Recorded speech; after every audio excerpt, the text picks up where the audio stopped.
شروع ہو گیا۔ السلام علیکم ورحمۃ اللہ وبرکاتہ۔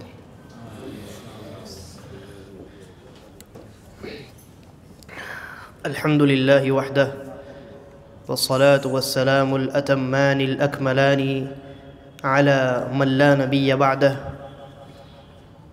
اما بعد۔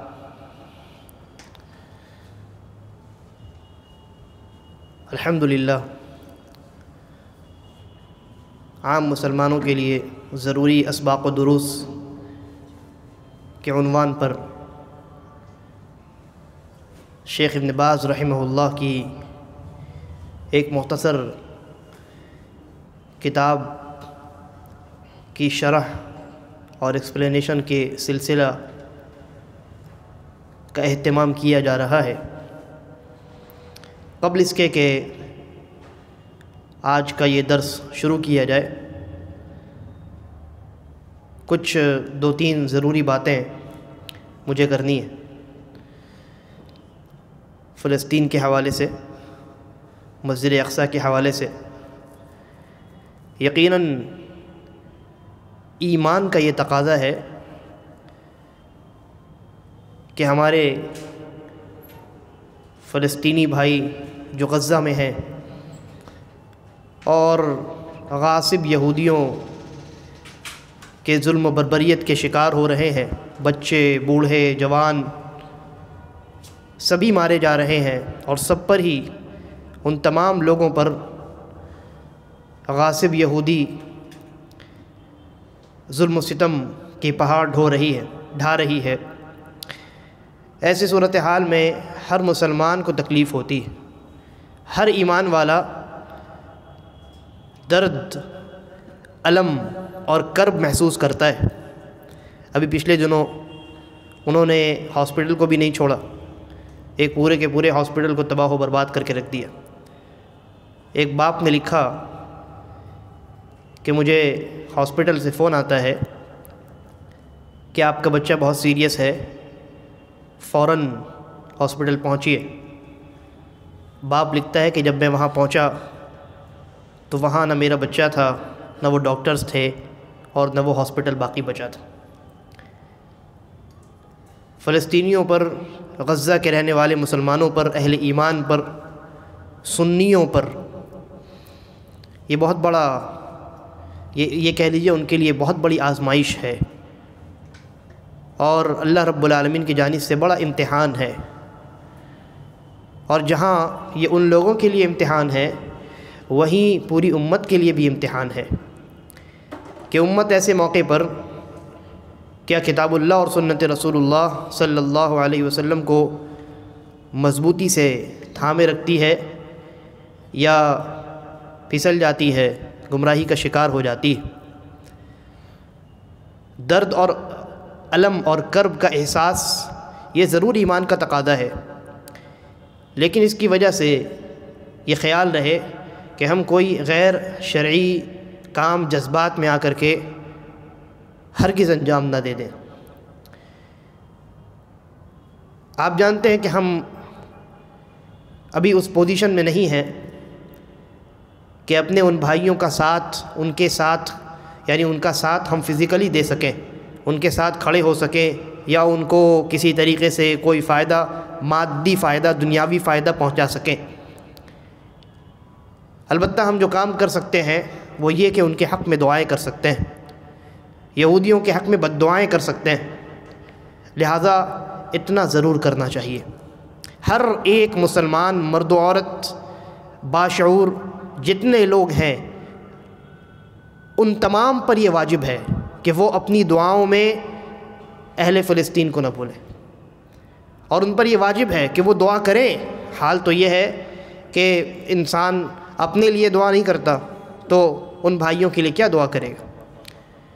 تو یہ موقع ان تمام لوگوں کے لیے، وہ اللہ کی جانب رجوع کریں، خوب دعاؤں کا اہتمام کریں، نمازوں میں، سجدوں میں، آخری تشہد میں، سلام سے قبل جو وقت ہوتا ہے وہ دعاؤں کی قبولیت کا وقت ہے۔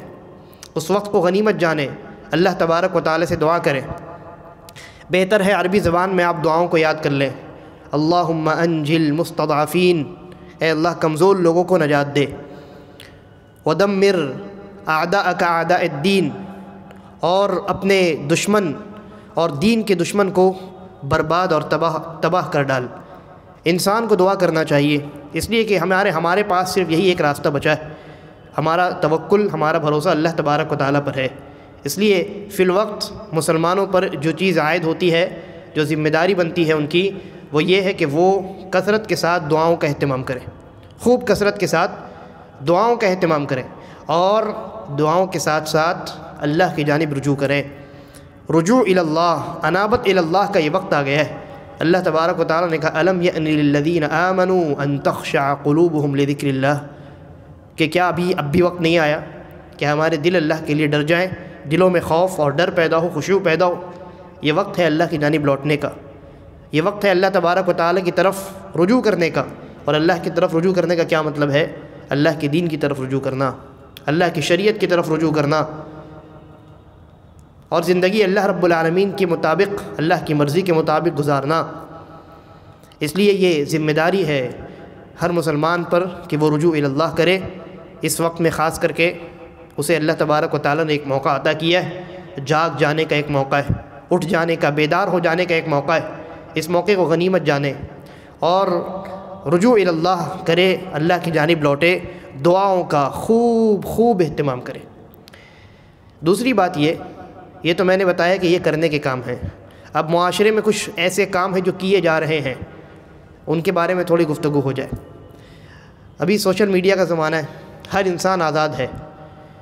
اب پہلے کے زمانے میں اپنی بات دوسروں تک پہنچانے کے لیے اخبار میں لکھ کر کے دینا ہوتا تھا، اس کے لیے تھوڑی مشقت کرنی ہوتی تھی، لکھو پھر اس کو دفتر میں پہنچاؤ، پھر وہ چھاپے نہ چھاپیں، ہے کہ نہیں؟ ابھی وہ معاملہ نہیں ہے، آپ کو جو کچھ کہنا ہے موبائل پہ ٹائپ کیجئے، پوسٹ کر ڈالیے، پوری دنیا دیکھ لے گی آپ کی بات، پوری دنیا آپ کی بات سنے گی۔ تو اس کا جہاں بہت سارے لوگ اچھا فائدہ، صحیح فائدہ اٹھا رہے ہیں، وہیں کچھ لوگ ایسے بھی ہیں جو اس کا غلط فائدہ اٹھاتے ہیں، جو دل میں آتا ہے، خواب میں دیکھتے ہیں، سوچتے ہیں، بس اس کو فیس بک کی دیوار پر چسپاں کر دیتے ہیں اور یہ سمجھتے ہیں کہ ہم نے بہت اچھا کام کیا۔ 2-3 طرح کی پوسٹ ابھی وائرل ہو رہی ہیں فلسطین کے تعلق سے۔ جذبات میں آ کر کے کچھ لوگوں نے یہ کہا کہ ہم یہ عزم کرتے ہیں، یہ ارادہ کرتے ہیں کہ ایک میسج ہے، اس میں 2 دعائیں لکھی ہیں، ایک ہے حسبنا اللہ ونعم الوکیل، اور ایک ہے اللہم نجعلک فی نحورہم ونعوذ بک من شرورہم۔ ان دونوں دعاؤں کو خوب فارورڈ کیا جائے اور 20 ملین آدمی تک 72 گھنٹے کے اندر پہنچایا جائے۔ کس نے آپ کو بتایا کہ یہ طریقہ اختیار کیا جائے؟ آپ انفرادی طور پہ دعا کیجئے، اپنے دوست احباب کو دعا کرنے کا مشورہ دیجئے، ان کو تلقین کیجئے، رجوع الی اللہ کیجئے، لیکن یہ 20 ملین تک پہنچانا ہے، فارورڈ کرنا ہے، انہی دونوں دعاؤں کو پڑھنا ہے، یہ کیا؟ یہ ٹارگٹ کس نے قائم کیا؟ اسی طریقے پر ابھی 19 اکتوبر کے بارے میں آپ جانتے ہیں، یہ بہت وائرل ہو رہا ہے کہ 19 اکتوبر کے دن سارے مسلمان اظہار ہمدردی کے لیے، غزہ میں جو مسلمان ہیں ان پر جو ظلم ہو رہا ہے، تو ان سے ہمدردی کے اظہار کے لیے 19 اکتوبر کو سب مل کے روزہ رکھیں۔ روزہ یہ اظہار ہمدردی کے لیے نازل نہیں کیا گیا، یہ تو تقویٰ کا ذریعہ ہے اور یہ خالص عبادت ہے۔ اور اللہ کے نبی صلی اللہ علیہ وسلم نے کیا فرمایا؟ عبادت اللہ رب العالمین کا حق ہے۔ حضرت معاذ بن جبل سے اللہ کے نبی نے پوچھا نا کہ جانتے ہو کہ اللہ کا حق بندوں کے اوپر کیا ہے؟ انہوں نے کہا اللہ اور اس کے رسول بہتر جانتے ہیں۔ کہا اللہ کا حق بندے کے اوپر یہ ہے کہ بندے اس کی عبادت کریں اور اس کے ساتھ کسی کو شریک نہ کریں۔ تو عبادت کس کا حق ہے؟ اللہ تبارک و تعالیٰ کا حق ہے۔ یہ اللہ رب العالمین سے قریب ہونے کا ذریعہ ہے، ہمدردی کے اظہار کا ذریعہ نہیں ہے۔ ہمدردی کے اظہار کے بہت سارے ذرائع ہیں، آپ ان کو اختیار کیجئے۔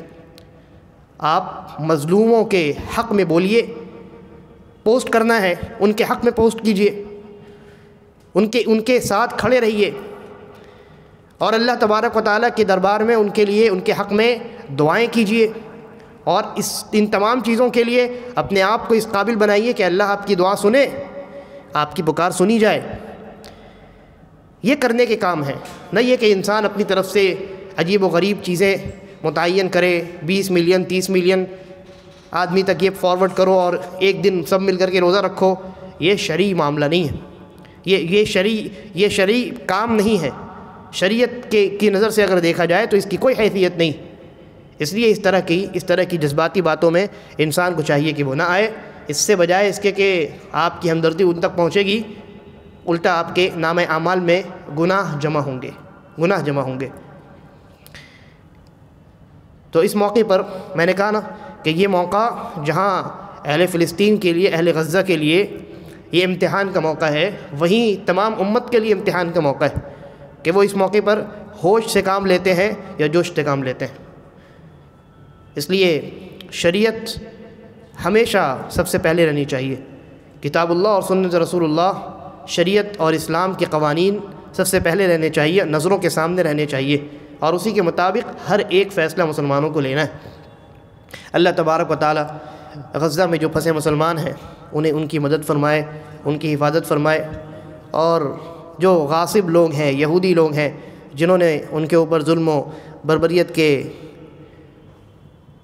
پہاڑ ڈھائے ہیں، اللہ تبارک و تعالی ان کو نیست و نابود کرے، ہلاک و برباد کرے، اور ان لوگوں کو بھی اللہ تبارک و تعالی سبق سکھائے کہ جو مسلمانوں کے خون بہانے میں شامل ہیں۔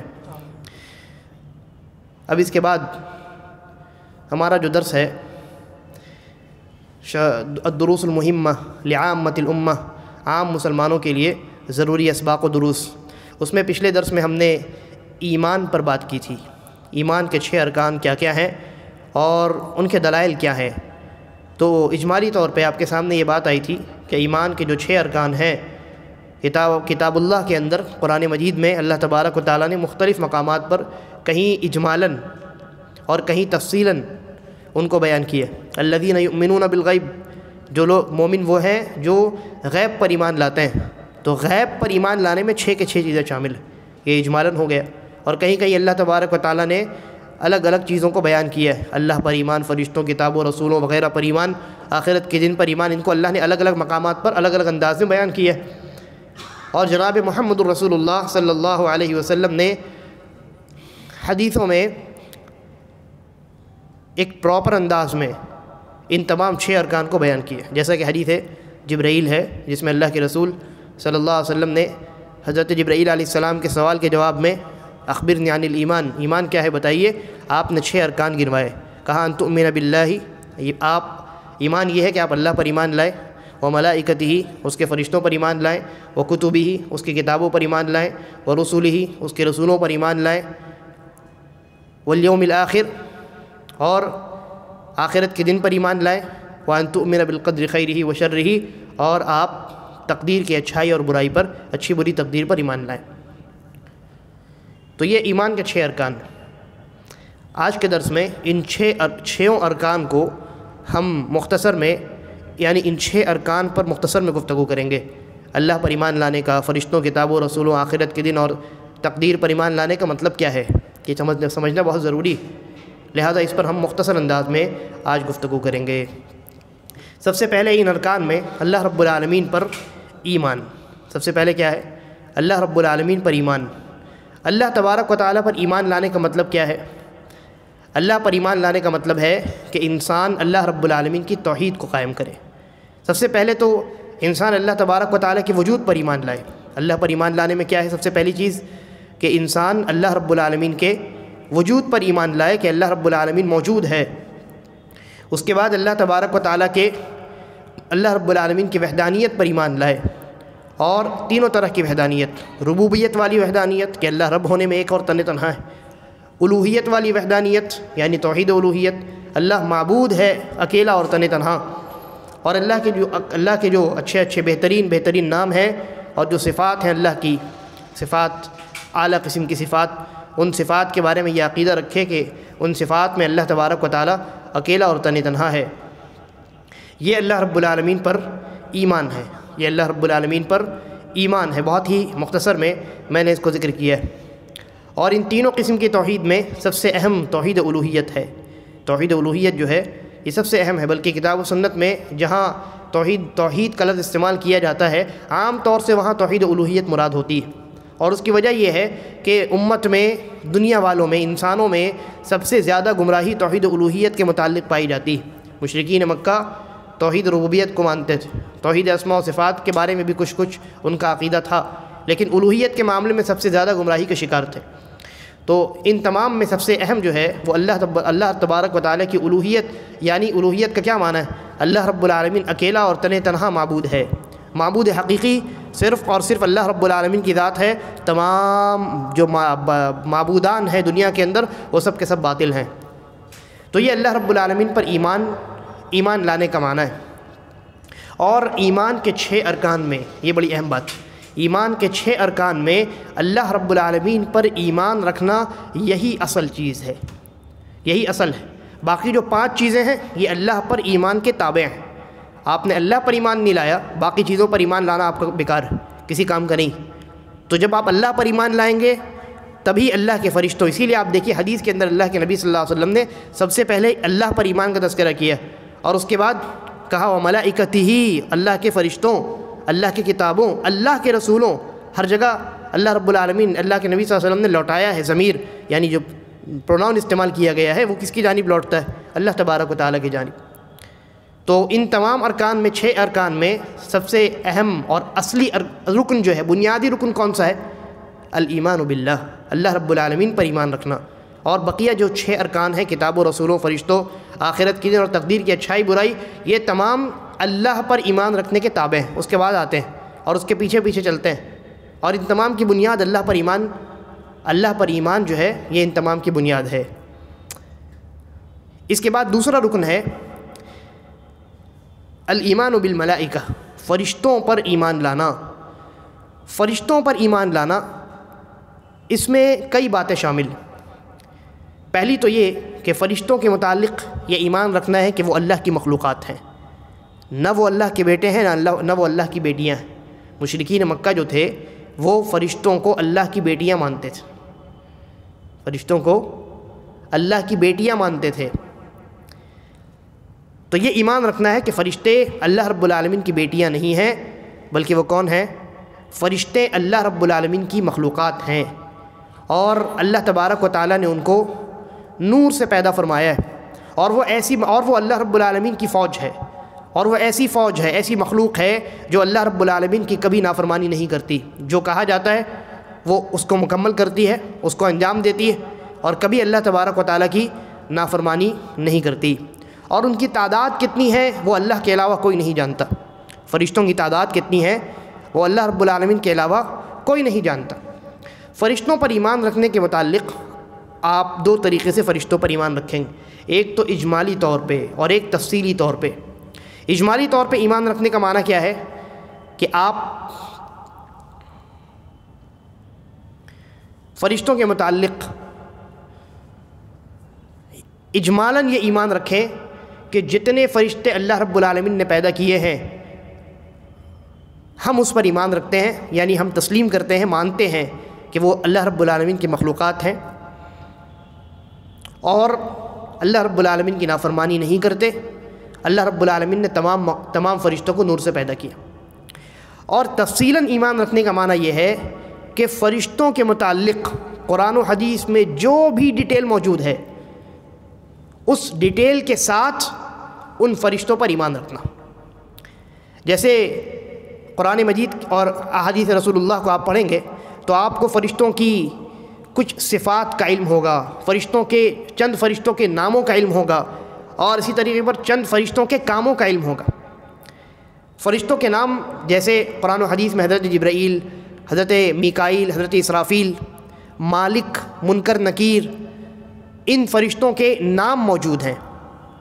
جبرائیل علیہ السلام وحی لے کر آنے والے فرشتے ہے نا، میکائیل علیہ السلام بارش جن کے ذمہ ہے، اسرافیل سور پھونکنے والے فرشتے، مالک یہ کون ہے؟ جہنم کے داروغہ، منکر اور نکیر جو آتے ہیں قبر میں سوال کرنے کے لیے، پھر انسان کے کندھے پر 2 فرشتے۔ تو جن فرشتوں کے نام ہمیں معلوم ہیں ان فرشتوں کے اوپر ان کے نام کے ساتھ ایمان رکھنا، اور جن کے نام نہیں معلوم ہیں تو اجمالی طور پہ ہم ان تمام فرشتوں پر ایمان رکھتے ہیں۔ اسی طریقے پر چند فرشتوں کی صفات کا تذکرہ کیا گیا ہے۔ فرشتوں کی بہت زیادہ صفات ہمیں معلوم نہیں، صفات یعنی وہ کیسے ہیں، ان کی تخلیق کیسی ہے، ان کی شکل کیسی ہے، ان کی بناوٹ کیسی ہے، ان تمام چیزوں کے بارے میں بہت کم ہمیں بتایا گیا ہے۔ نبی اکرم صلی اللہ علیہ وسلم نے حضرت جبرائیل علیہ السلام کو جو ان کی اصلی شکل میں دیکھا تھا، تو وہاں اس حدیث کو اگر آپ دیکھیں گے تو حضرت جبرائیل علیہ السلام کی ایک صفت کا ہمیں وہاں تذکرہ ملتا ہے، اور وہ یہ 2 صفت کا تذکرہ ملتا ہے۔ ایک تو یہ اللہ کے نبی صلی اللہ علیہ وسلم نے فرمایا کہ حضرت جبرائیل علیہ السلام کو میں نے دیکھا آسمان و زمین کے درمیان، اور انہوں نے پورے آسمان کو گھیر رکھا تھا، یعنی آسمان نظر نہیں آ رہا تھا، حضرت جبرائیل نظر آ رہے تھے، اور ان کے 700 پر ہیں اور ہر پر نے پورے آسمان کو گھیر رکھا تھا۔ تو جبرائیل علیہ السلام کے بارے میں اتنی بات ہمیں معلوم ہے، اتنی بات پر ایمان لانا واجب ہے۔ اور یہ یاد رکھیے کہ یہ تمام چیزیں غیبیات سے متعلق ہیں، جہاں تک انسان کی عقل نہیں پہنچتی۔ تو ان چیزوں کے متعلق جو کچھ تفصیلات قرآن و حدیث میں موجود ہیں، بس اس پر آنکھ بند کر کے ایمان رکھنا واجب ہے۔ ان کے بارے میں سوال نہیں کرنا ہے کہ 600 پر ہیں کیوں ہیں، کیسے ہیں، 700 پر ہیں کیسے ہیں، ان کی بناوٹ کیسی ہے، وہ کیسے اڑتے ہیں، کچھ نہیں پوچھنا ہے، بس جو بتا دی گئی بات اس پر ایمان رکھنا ہے۔ تو جبرائیل علیہ السلام کے بارے میں یہ معلوم ہے ہمیں۔ اسی طریقے پر نبی اکرم جناب محمد رسول اللہ صلی اللہ علیہ وسلم نے جو معراج کا سفر کیا تو آپ نے آ کر کے ارشاد فرمایا، کہا اذن لی ان احدث عن ملک من ملائکۃ اللہ، مجھے اللہ تبارک و تعالیٰ نے اللہ کے فرشتوں میں سے ایک فرشتے کے بارے میں تمہیں بیان کرنے کی اجازت دی۔ من حملۃ العرش، وہ ایک فرشتہ ان فرشتوں میں سے ہے جو عرش کو تھامے ہوئے ہے، عرش کو پکڑے ہوئے، کئی فرشتے ہیں عرش کو تھامے ہوئے، تو ان میں سے ایک فرشتے کے بارے میں مجھے دنیا والوں کو خبر دینے کی اجازت ملی۔ اللہ کے رسول معراج میں گئے تھے تو بہت ساری چیزوں کو آپ نے دیکھا، جنت دیکھی، آپ نے جہنم کا معائنہ کیا، فرشتوں کو دیکھا، بہت سارے نبیوں کو دیکھا، تو فرشتوں میں سے صرف ایک فرشتے کے بارے میں آپ کو تفصیل سے ایک بات بتانے کی اجازت دی گئی۔ تو آپ نے فرمایا، اس فرشتے کے بارے میں کہا جو من حملۃ العرش، عرش کو تھامنے والے فرشتوں میں سے ہے، کہا انما بین شحمۃ اذنہ الی عاتقہ، انما بین شحمۃ اذنہ الی عاتقہ مسیرۃ 700 عام، کہ اس فرشتے کے کان کی لو سے لے کر کے اس کے یہاں کندھے تک یہ جو فاصلہ ہے یہ 700 سالوں کا فاصلہ ہے۔ ایک فرشتے کی بات ہو رہی، 700 سالوں کا فاصلہ ہے، اور یہ روایت جو ہے یہ سنن ابو داؤد کے اندر موجود ہے اور صحیح روایت۔ تو اللہ رب العالمین کی یہ مخلوق کتنی عظیم ہے، کتنی عظیم مخلوق، 700 سال، 7 دن، 70 دن نہیں بلکہ 700 سالوں تک کا فاصلہ ہے، اور یہ 700 سال انسان پیدل چلے تو اس کی بات ہو رہی، 700 سال انسان پیدل لگاتار چلتا رہے تو جتنا فاصلہ طے کرے گا اتنا فاصلہ صرف اس کے کان کی لو سے لے کر کے اس کے کندھے تک۔ اور اللہ رب العالمین نے الگ الگ فرشتوں کو الگ الگ صفات کے ساتھ پیدا کیا ہے، تو صرف ایک فرشتے کے بارے میں اللہ کے نبی نے ہمیں خبر دی۔ اس سے معلوم ہوتا ہے کہ اللہ رب العالمین کی یہ مخلوق بڑی عظیم مخلوق ہے، انسانوں کے مقابلے میں بڑی یعنی طاقتور اور جسامت کے اعتبار سے بھی بہت بڑی مخلوق ہے اللہ کی۔ اسی طریقے پر ان کے اوصاف میں یہ بھی ہے کہ وہ نور سے پیدا کیے گئے اور ان کے بہت سارے پر ہوتے ہیں، اور اللہ رب العالمین جس فرشتے کو جتنے چاہتا ہے پر عطا کرتا ہے، جیسا کہ قرآن مجید میں اللہ نے کہا الحمدللہ الذی جاعل الملائکۃ رسلا اولی اجنحۃ مثنی وثلاث ورباع، کہا کہ اللہ رب العالمین جو ہے فرشتوں کے پر بناتا ہے، انہیں پر عطا کرتا ہے، ان کے لیے پر پیدا کرتا ہے، 2 2 3 3 4 4 اور جتنا چاہتا ہے زیادہ کر دیتا ہے۔ تو حضرت جبرائیل کے تو 700 پر ہیں، بہت سارے فرشتے ایسے ہوں گے جن کے پر ان سے کم ہوں گے یا ان سے زیادہ ہوں گے۔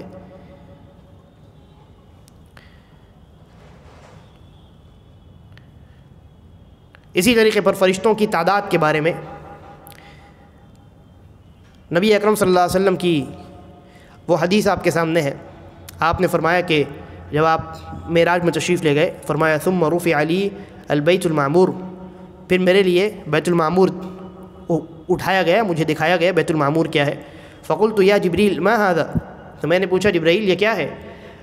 کہا هذا البیت المعمور، یہ بیت المعمور ہے، يدخله كل يوم 70,000 ملک، کہ یہاں ہر روز 70,000 فرشتے داخل ہوتے ہیں، اذا خرجوا منه لم يعودوا في آخر ما عليهم، اور جب یہ 70,000 ایک مرتبہ یہاں عبادت کر کے باہر نکل آتے ہیں پھر دوبارہ نہیں لوٹتے ہیں، ان کی باری ہی نہیں آتی، قیامت تک باری نہیں آئے گی۔ یہ روایت صحیح بخاری صحیح مسلم کی ہے۔ اسی طریقے پر اللہ کے نبی صلی اللہ علیہ وسلم نے فرمایا کہ آسمان میں 4 انگل کے برابر بھی ایسی جگہ خالی نہیں ہے جہاں کوئی فرشتہ اللہ کے سامنے سجدے میں نہ گرا ہے. یعنی اللہ رب العالمین کے اس مخلوق کی تعداد بہت زیادہ ہے، بہت زیادہ تعداد ہے اس کی، اور اللہ ہی اس کی تعداد کے بارے میں جانتا ہے. اسی طریقے پر فرشتوں کے بعض کاموں کے بارے میں، ان کی بعض ذمہ داریوں کے بارے میں ہمیں بتلایا گیا ہے، تو ان پر ان کی ذمہ داریوں کے ساتھ ایمان رکھنا واجب ہے. فرشتوں کی بعض ذمہ داریاں، جیسے حضرت جبرائیل علیہ السلام کو اللہ تبارک و تعالیٰ نے وحی پیغمبروں تک لانے کے لیے مقرر کیا ہے. بارش برسانے کے لیے حضرت اسرافیل، حضرت میکائیل علیہ السلام کو اللہ تبارک و تعالیٰ نے مقرر کیا. اور ملک الموت جو ہے، ملک الموت، انہیں اللہ تبارک و تعالیٰ نے روح قبض کرنے کے لیے متعین کیا ہے. اور یہ یاد رکھیے کہ ملک الموت کا نام قرآن و سنت میں ملک الموت ہی آیا ہے. بعض لوگ جو ہے وہ عزازیل یا عزرائیل وغیرہ بیان کرتے ہیں، عزازیل بیان کرتے ہیں کہ ملک الموت کا نام عزازیل تھا. یہ غلط ہے، کسی صحیح حدیث کے اندر اس کا تذکرہ نہیں. اور بعض لوگ ابلیس کا بھی ایک نام کوئی ذکر کرتے ہیں، اس کا بھی کوئی ثبوت نہیں. اسی طریقے پر قرآن مجید میں اللہ تبارک و تعالیٰ نے اس بات کا تذکرہ کیا ہے کہ انسانوں کی حفاظت میں بھی کچھ فرشتے مقرر ہوتے ہیں. اللہ کے جو نیک بندے ہوتے ہیں ان کی حفاظت میں بعض فرشتے مقرر ہوتے ہیں، تو یہ فرشتوں کے کام ہیں. پھر اسی طریقے پر انسان کے نام اعمال کو لکھنے والے، اچھے برے اعمال کو لکھنے والے فرشتے ہوتے ہیں، یہ بھی ان کے کام ہیں. تو فرشتوں کے جن جن کاموں کا تذکرہ ہے ان کاموں پر بھی ایمان رکھنا واجب ہے کہ ہاں یہ کام فرشتوں کے ہیں اور یہ انجام دیتے ہیں اپنے کام کو اور اللہ کی نافرمانی نہیں کرتے. تیسری جو بنیاد ہے ایمان کی، تیسرا جو رکن ہے وہ ہے اللہ کی نازل کردہ کتابوں پر ایمان رکھنا. یہاں بھی آپ کو 2 طریقے سے ایمان رکھنا ہے. ایک تو اجمالی طور پہ، یعنی اللہ نے جتنی کتابیں نازل فرمائی ہیں ان تمام کتابوں پر ایمان رکھنا ہے کہ وہ تمام کتابیں اللہ کی جانب سے نازل شدہ ہیں اور ان میں اللہ رب العالمین نے اپنے پیغامات دنیا انسانیت کے نام نازل کیے ہیں. یہ آپ کو ایمان رکھنا ہے اجمالی طور پہ. اور تفصیلی طور پہ جن کتابوں کے نام اور وہ کتابیں جن انبیاء پر نازل کی گئی ہیں ان کا تذکرہ ہمیں قرآن و سنت میں ملتا ہے، تو ان کتابوں پر ان کے نام اور ان کے نبیوں کے نام کے ساتھ ایمان رکھنا ہے. تورات کے بارے میں ہمیں بتلایا گیا کہ وہ موسیٰ علیہ السلام پہ نازل ہوئی. انجیل کے بارے میں ہمیں بتلایا گیا کہ وہ حضرت عیسیٰ علیہ السلام پہ نازل ہوئی. زبور حضرت داؤد علیہ السلام پہ نازل ہوئی. اور اسی طریقے پر ابراہیم اور موسیٰ علیہ السلام پر کچھ صحیفے بھی نازل ہوئے. پوری کتاب نہیں، بعض صحیفے نازل ہوئے، چھوٹی چھوٹی کتابیں. اور جناب محمد الرسول اللہ صلی اللہ علیہ وسلم پر آخری کتاب قرآن مجید نازل ہوئی.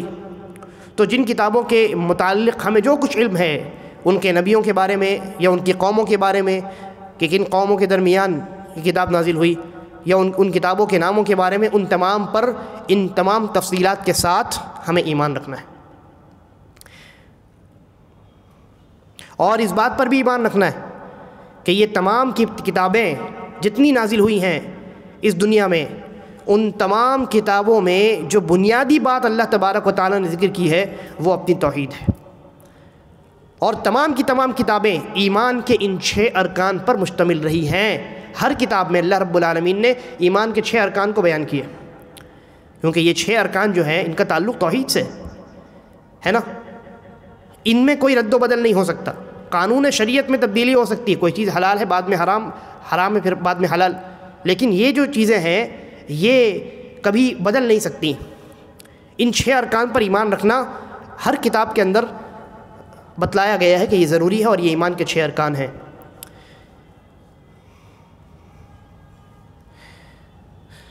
اور قرآن مجید کے متعلق اس بات پر ایمان رکھنا واجب ہے کہ قرآن مجید یہ تمام کتابوں کے اخیر میں نازل ہونے والی اور کتابوں کے نزول کے سلسلے کو مکمل کرنے والی کتاب ہے. نہ اس کتاب کے بعد کوئی دوسری کتاب نازل ہونے والی ہے، اور نہ وہ نبی جس کے اوپر یہ کتاب نازل ہوئی اس نبی کے بعد دوسرا کوئی نبی اس دنیا میں تشریف لانے والا ہے. نبیوں اور رسولوں کا سلسلہ کتابوں کے سلسلے کے ساتھ ختم ہو چکا ہے، مکمل ہو چکا ہے.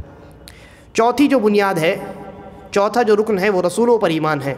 یہاں بھی آپ کو دو طریقوں سے ایمان رکھنا ہے، ایک اجمالاً ایک تفصیلاً۔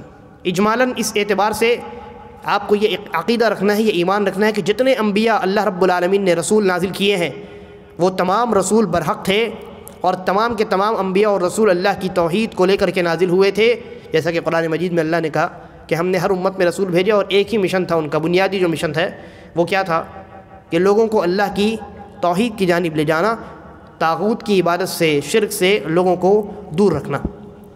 تو یہ ایمان رکھنا ہے کہ اللہ تبارک و تعالیٰ نے جتنے انبیاء نازل فرمائے، جن کے نام ہمیں معلوم ہے، جن کے نام ہمیں نہیں معلوم ہے، سب کے سب، ان تمام پر ایمان رکھنا ہے کہ ہم ان تمام پر ایمان رکھتے ہیں، وہ تمام اللہ کے پیغمبر تھے، اللہ کے نبی اور رسول تھے، اور انہوں نے اپنا فریضہ، اپنی ذمہ داری مکمل طور پہ ادا کر دی، کسی نے بھی خیانت سے کام نہیں لیا۔ اور جہاں تک پیغمبروں کی تعداد کا تعلق ہے تو اس سلسلے میں قرآن مجید کی آیت ہے، اللہ تبارک و تعالیٰ نے فرمایا منہم من قصصنا علیک ومنہم من لم نقصصہم علیک ومنہم من لم نقصص علیک، کہ کچھ انبیاء ایسے ہیں جن کا قصہ ہم نے آپ پر بیان کیا ہے۔ قرآن مجید میں 25 انبیاء کا تذکرہ ہے نام کے ساتھ، اور اللہ نے کہا ومنہم من لم نقصص علیک، بہت سارے ایسے انبیاء ایسے ہیں جن کا قصہ ہم نے قرآن مجید میں بیان ہی نہیں کیا، یا نبی اکرم صلی اللہ علیہ وسلم نے ان کے بارے میں ہمیں کوئی خبر دی ہی نہیں ہے۔ اس کا مطلب یہ ہے کہ انبیاء جو ہیں وہ بہت بڑی تعداد میں نازل ہوئے، ان میں سے چند کا تذکرہ ہمیں قرآن و حدیث میں ملتا ہے، تو جن کا تذکرہ ہمیں نہیں ملتا ہے ان پر کیسے ایمان رکھیں؟ اجمالی طور پہ ایمان رکھیں، یہ ایمان رکھیں کہ وہ سب کے سب اللہ کے نبی اور رسول تھے، اور ان تمام نے اپنا جو فریضہ ہے، فریضہ نبوت اور رسالت، مکمل طور پہ بغیر کسی خیانت کے انتہائی ایمانداری کے ساتھ ادا کر دیا ہے۔ اور تفصیلاً کیسے ایمان رکھنا ہے؟ جن انبیاء کا نام ذکر ہے اور جن انبیاء کی قوموں کا تذکرہ ہے اور جن انبیاء کے بعض قصوں کا تذکرہ قرآن و حدیث میں ہے، جیسے کہ حضرت موسیٰ علیہ السلام کے قصے کا تذکرہ ہے، حضرت عیسیٰ علیہ السلام کی پیدائش اور اس کے بعد ان کے معجزات کا تذکرہ ہے، حضرت نوح علیہ السلام اور ان کی قوم کا تذکرہ ہے، قوم ہود ہے، قوم صالح ہے، ایوب علیہ السلام کے قصے کا تذکرہ ہے، حضرت سلیمان علیہ السلام کے قصے کا تذکرہ ہے۔ تو جن انبیاء کے نام اور ان کے قصے اور ان کی قوم اور ان کے معجزات کے بارے میں قرآن مجید اور احادیث رسول اللہ صلی اللہ علیہ وسلم میں ہمیں ملتا ہے، تفصیل ملتی ہے، ان تمام انبیاء پر ان تمام تفصیلات کے ساتھ ایمان رکھنا ہمارے لیے ضروری ہے۔ اور یہ بھی ایمان رکھنا ہے، انبیاء پر ایمان رکھنے میں یہ بھی شامل ہے، ہم یہ ایمان رکھیں کہ اللہ تبارک و تعالیٰ نے بعض انبیاء کو بعض انبیاء پر فضیلت دی، تمام انبیاء فضیلت کے اعتبار سے برابر نہیں ہے، کیونکہ قرآن نے کہا تلک الرسل فضلنا بعضهم علی بعض، یہ تمام رسول جو ہیں ان میں سے ہم نے بعض کو بعض پر فضیلت دی۔ تو فضیلت کے اعتبار سے رسولوں کے مرتبے الگ الگ ہیں، تمام کے تمام انبیاء اور رسول فضیلت کے اعتبار سے برابر نہیں ہے۔ قرآن مجید کی وہ جو آیت ہے لا نفرق بین احد من رسلہ،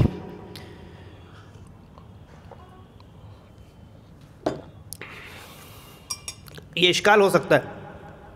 اللہ نے کہا کہ لا نفرق بین احد من رسلہ، ایمان والے جو ہیں وہ یہ کہتے ہیں کہ ہم رسولوں کے درمیان کوئی تفریق نہیں کرتے، اور ایک دوسری جگہ اللہ نے کہا کہ ہم ان رسولوں کو ہم نے بعض کو بعض پر فضیلت دی۔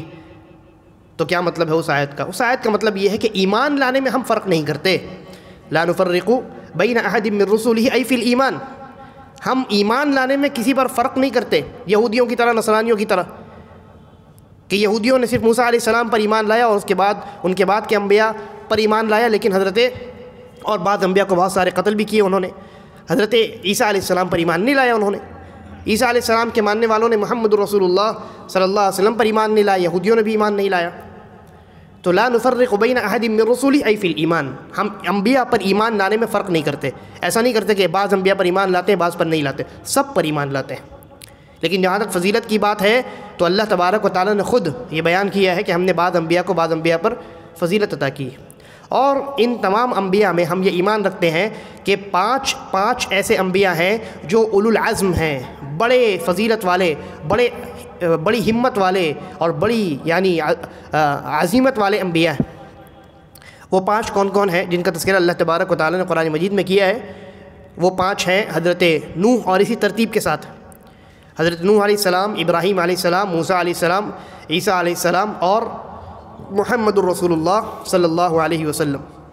سب سے پہلے کون ہے؟ محمد الرسول اللہ صلی اللہ علیہ وسلم. اس کے بعد حضرت عیسیٰ، اس کے بعد حضرت موسیٰ، اس کے بعد حضرت ابراہیم، اور پھر اس کے بعد حضرت نوح علیہ السلام.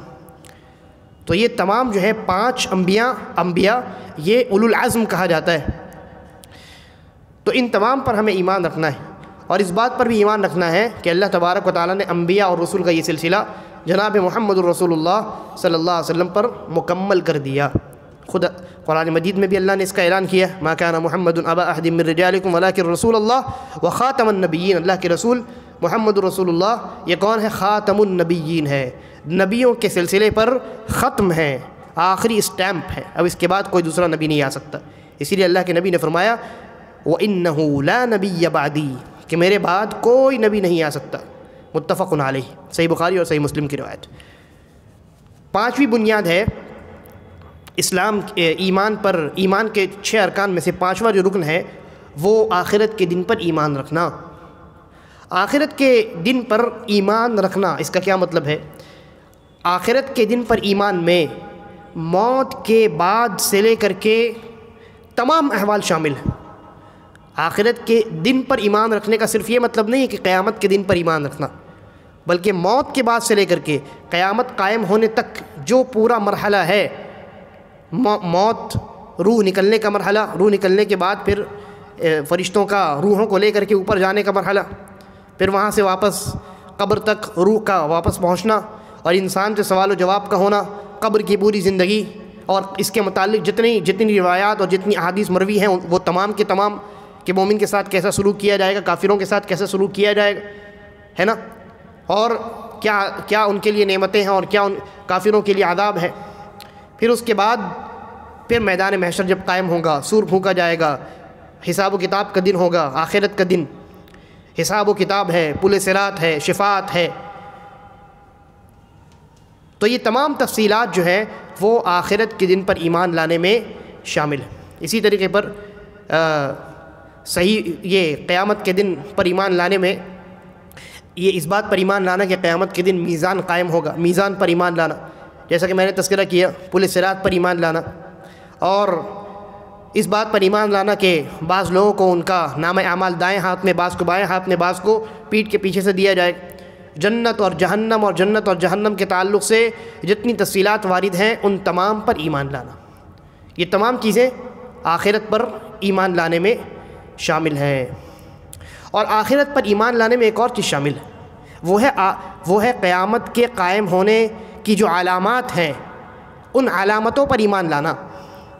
قیامت قائم ہونے کی جو علامات ہیں، اور علماء نے اس کو 2 حصے میں تقسیم کیا ہے، علامات صغریٰ، علامات کبریٰ، چھوٹی چھوٹی علامتیں اور بڑی بڑی علامتیں. تو جو چھوٹی چھوٹی علامتیں ہیں وہ واقع ہو رہی ہیں، ہمارے زمانے میں بھی ان کا امکان ہے، ان کے وجود کا امکان ہے. اور جو علامات کبریٰ ہیں، بڑی بڑی جو علامتیں ہیں، وہ قرب قیامت واقع ہوں گی، رونما ہوں گی، اس سے پہلے نہیں ہو سکتی. دجال کا آنا، امام مہدی کا آنا، ہے نا، اور اسی طریقے پر دابۃ الارض کا نکلنا، یاجوج ماجوج کا نکلنا، نزول عیسیٰ علیہ السلام، یہ تمام چیزیں قرب قیامت ہوں گی، یعنی قیامت بالکل ان کے بعد قائم ہو جانے والی. تو یہ علامات کبریٰ ہیں، بڑی بڑی علامتیں، علامات کبریٰ اور علامات صغریٰ. ان تمام علامات پر ایمان لانا یہ بھی آخرت کے دن پر ایمان لانے میں شامل ہے. اور آخری جو رکن ہے الایمان بالقدر خیرہ و شرہ، اچھی اور بری تقدیر پر ایمان لانا. اچھی اور بری تقدیر پر ایمان لانے کا کیا مطلب ہے؟ اس کا جو اصل مطلب ہے، یعنی تقدیر پر ایمان لانے کا جو اصل مطلب ہے وہ ہے اللہ رب العالمین کے ازلی علم پر ایمان لانا. اللہ رب العالمین کے ازلی اور کامل و مکمل علم پر ایمان لانا. ازلی یعنی وہ علم جو ہمیشہ سے ہے، ہمیشہ رہے گا، کیونکہ یہ اللہ کی صفت ہے، اور اللہ ہمیشہ سے ہے، ہمیشہ رہے گا. اور کامل و مکمل ہے اللہ رب العزت کا علم. تو تقدیر پر ایمان لانے کا مطلب ہے اللہ رب العالمین کے اس علم پر ایمان لانا جو اللہ کی صفت ہے، اور جو ہمیشہ سے ہے، اور جو ہمیشہ رہے گی، اور جو کامل و مکمل ہے، اس میں کوئی نقص، کوئی خرابی نہیں ہے، جو کمپلیٹ ہے، پرفیکٹ. اس لیے کہ جو تقدیر ہے اللہ رب العالمین نے، تقدیر کیا چیز ہے؟ تقدیر وہ چیز ہے کہ جس کو اللہ تبارک و تعالیٰ نے ان آسمانوں اور زمینوں کی پیدائش سے 50,000 سال پہلے قلم کے ذریعے سے لوح محفوظ ایک تختی ہے بہت بڑی، اس میں تمام تفصیلات کو رقم کروا دیا ہے، لکھوا دیا ہے۔ تو وہ جو لکھی گئی چیزیں ہیں ان کی بنیاد کیا ہے؟ اللہ رب العالمین کا علم۔ یہ انسان نے سمجھ لیا، مسئلہ حل ہو گیا، پھر کوئی اعتراض بنتا نہیں ہے، کوئی اعتراض نہیں بنتا ہے۔ جب آپ نے سمجھ لیا کہ تقدیر یہ اللہ کا علم ہے تو پھر اب کوئی اشکال پیدا نہیں ہوتا ہے۔ چاہے کوئی آ کر کے یہ کہے کہ تقدیر میں جو کچھ لکھا ہے وہی ہوگا تو اس کا مطلب تم مجبور ہو، ہم کہتے نہیں، اللہ نے ہمیں اختیار دیا ہے اور جو لکھا ہے وہ اللہ نے اپنے علم کی بنیاد پر لکھا ہے، اللہ نے پہلے جان لیا، اس میں کون سی مجبوری ہے، اس میں کون سا ظلم ہے؟ اور جو کچھ اللہ تبارک و تعالی نے لکھا ہے اور جو کچھ دنیا میں رونما ہونے والا ہے وہ اللہ رب العالمین کی مشیت سے رونما ہونے والا ہے، یہ بھی تقدیر پر ایمان لانے میں شامل ہے۔ اللہ کی مشیت یعنی اللہ کی مرضی، اللہ کی مرضی، اور اللہ کی مشیت جو ہے اس کی 2 قسمیں ہیں، اس پر ہم ابھی بات نہیں کریں گے۔ یہ یاد رکھنا چاہیے کہ چاہے انسان کو کوئی چیز دیکھنے میں اچھی لگے یا بری لگے، ہر فیصلے میں اللہ رب العالمین کی حکمت ہے، اللہ کی مشیت۔ ابو جہل نے ایمان قبول نہیں کیا، کفر پر مر گیا۔ ابو بکر رضی اللہ عنہ نے ایمان قبول کیا، اسلام پہ وفات پائی۔ ابو جہل کے کفر میں بھی اللہ کی مشیت ہے اور اللہ کی اس مشیت، اس مرضی میں اللہ کی حکمت پوشیدہ ہے، گرچہ وہ حکمت ہم نہیں جانتے۔ حضرت ابو بکر رضی اللہ عنہ کے ایمان میں بھی اللہ کی مشیت ہے اور وہ مشیت پر حکمت ہے، اور وہ حکمت تو ہم بعض حکمتیں جانتے ہیں۔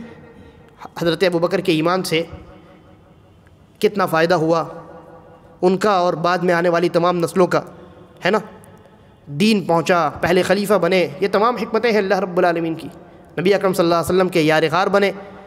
بہرحال تو تقدیر پر ایمان رکھنے میں سب سے پہلی چیز اللہ کے ازلی کامل و مکمل علم پر ایمان رکھنا، دوسری بات اللہ رب العالمین کی مشیت پر ایمان رکھنا، بلکہ دوسری بات آپ یہ کہہ لیجئے اللہ رب العالمین نے اس علم کی بنیاد پر تقدیر جو لکھائی ہے، جو لکھوائی ہے، کتابت لکھوائی ہے جو تقدیر، اس لکھی ہوئی تقدیر پر ایمان رکھنا، اس بات پر ایمان رکھنا کہ اللہ نے اپنے علم کی بنیاد پر وہ چیزیں لکھوا دی ہیں لوح محفوظ میں، یہ دوسری چیز ہو گئی۔ اور تیسری چیز یہ کہ دنیا کے اندر جو کچھ ہوتا ہے وہ اللہ کی مشیت، اللہ کی مرضی سے ہوتا ہے، اور ہر مشیت میں اللہ کی حکمت ہوتی ہے، اللہ کی ہر مرضی میں، اللہ کے ہر فیصلے میں، چاہے وہ اچھی چیز ہو یا بری چیز ہو، تقدیر اچھی ہو یا بری ہو، جو چیز اللہ نے لکھی ہے انسانوں کے اعتبار سے وہ اچھی ہو یا بری ہو، دونوں میں اللہ کی کوئی نہ کوئی حکمت پوشیدہ ہے، اس بات پر ایمان رکھنا ہے۔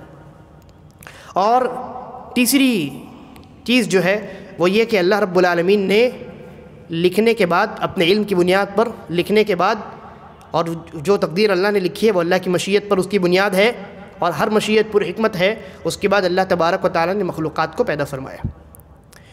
تو یہ جو 4 چیزیں ہیں یہ تقدیر پر ایمان لانے کا مطلب ہے، ان 4 چیزوں پر آپ کو ایمان لانا ہوگا۔ کیا ہے 4 چیزیں؟ علم، کتابت لکھوانا جو لوح محفوظ میں تقدیر لکھی ہوئی ہے، مشیت جو پر حکمت ہے، اور اللہ رب العالمین کا مخلوقات کو پیدا کرنا، اور پیدائش میں بھی اللہ کی حکمت، پیدائش میں بھی اللہ رب العالمین کی حکمت۔ اگر آپ نے تقدیر کو ان 4 چیزوں کی روشنی میں سمجھ لیا تو اب تقدیر پر کوئی اشکال نہیں پیدا ہو سکتا۔ تقدیر کو اس تفصیل کے ساتھ نہیں سمجھنے کی وجہ سے امت میں 2 گمراہ فرقے نکلے، ایک قدریہ جنہوں نے تقدیر کا سرے سے انکار کر دیا، کہا کہ تقدیر کوئی چیز ہے ہی نہیں، اللہ نے پہلے کچھ نہیں جانا، اللہ کے تقدیر کا انکار کیا مطلب اللہ کے علم کا انکار کیا۔ وہ کہتے ہیں کہ انسان جب کوئی عمل کرتا ہے تب اللہ کو معلوم ہوتا ہے، پہلے سے اللہ رب العالمین کو معلوم نہیں ہوتا، تو انہوں نے اللہ کے علم ہی کا انکار کر دیا، کہا کہ تقدیر کوئی چیز نہیں ہے، ہم جو کرتے ہیں وہ اپنے اختیار کی بنیاد پر کرتے ہیں۔ اور اس کی وجہ انہوں نے کیا بتائی؟ کہا اس لیے کہ اگر ہم نے یہ مان لیا کہ ہم جو کچھ کر رہے ہیں وہ اللہ کی مرضی سے ہو رہا ہے، تقدیر پر ایمان لانے میں اللہ کی مرضی پر ایمان لانا شامل ہے، تو اگر ہم نے یہ مان لیا کہ جو کچھ ہو رہا ہے وہ اللہ کی مرضی سے ہو رہا ہے تو اس کا مطلب یہ ہوگا کہ انسان جہنم میں اللہ کی مرضی سے جا رہا ہے، اور یہ تو ظلم ہے، اور ظلم اللہ رب العالمین نہیں کر سکتا، اس لیے تقدیر ہی کا انکار کر دیا جائے۔ نہ تقدیر پر ایمان لانا ہوگا، نہ مشیت پر ایمان لانا ہوگا، اور نہ یہ کہا جا سکے گا کہ ہر چیز چاہے وہ جنت جہنم میں جہنمیوں کا جانا ہو یا جنت میں جنتیوں کا جانا ہو اللہ کی مرضی پر منحصر ہے۔ تو انہوں نے سرے سے تقدیر کا انکار کر دیا۔ ہم کہتے ہیں آپ سے غلطی کہاں پہ ہوئی ہے؟ آپ سے غلطی یہاں پہ ہوئی ہے کہ آپ نے یہ سمجھ لیا کہ مشیت اللہ کی مرضی سے تمام چیزیں ہوتی ہیں۔